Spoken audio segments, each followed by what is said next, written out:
Քիչ ժամանակ մնաց հարցերի համար, Ադրբեջանի դեսպանին առաջինը խոսքը կտամ։ Բարեկալուս Գերմանիա, պարոն վարչապետ, ես ամբողջովին համաձայն եմ, մեր տարածաշրջանում վիթխարի վերափոխում է տեղի ունենում, աներևակայելի, որ մի քանի տարի առաջ հնարավոր չէր պատկերացնել։ Սա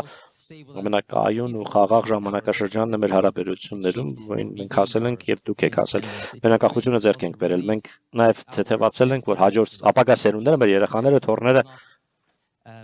չեն ժառանգի այս ցավոտ ու տևական հակամարտությունը եւ հուսանք մշտապես կապրեն խաղաղության մեջ եւ Ադրբեջանը իհարկե նախաձեռնողն էր խաղաղության օրակարգի, մենք գործել ենք հստակ եւ նպատակային,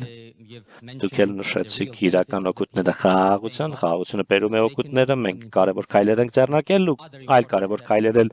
դեռ կձեռնարկենք հուսանք շուտով եւ մենք իհարկե հույս ունենք, որ մեր ձեռք բերած Վաշինգտոնյան համաձայնությունները կյանքի կկոչվեն լիարժեք, այդ թվում իհարկե այդ ճանապարհը թրիփ ուղին, որը անխոչնդոտ կապակցվածություն կապահովի Ադրբեջանի եւ իր Նախճեվան շրջանի միջև, որը մեծագույն կարեւորություն ունի։ Ինչ վերաբերում է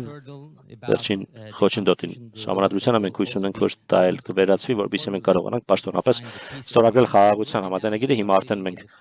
ապրում ենք խաղաղության տարաշրջանում, երկու կողմերը դա ընդգծում են։ Եվ մի թեթև նոտա, մեր գերմանացի ընկերները սիրում են մեզ միշտ հիշեցնել, դիտարկենք գերմանա-ֆրանսիական օրինակը, բայց ես պիտի ասեմ, որ ճշմարտությունը հետևյալն է, Գերմանիայից ու Ֆրանսիայից 18 տարի պահանջվեց, մեզից 5 տարի պահանջվեց խաղաղության հասնելու համար։ Ուստի մեր ադրբեջանը հայկական համատեղ թիմը հաղթեց մյուս թիմին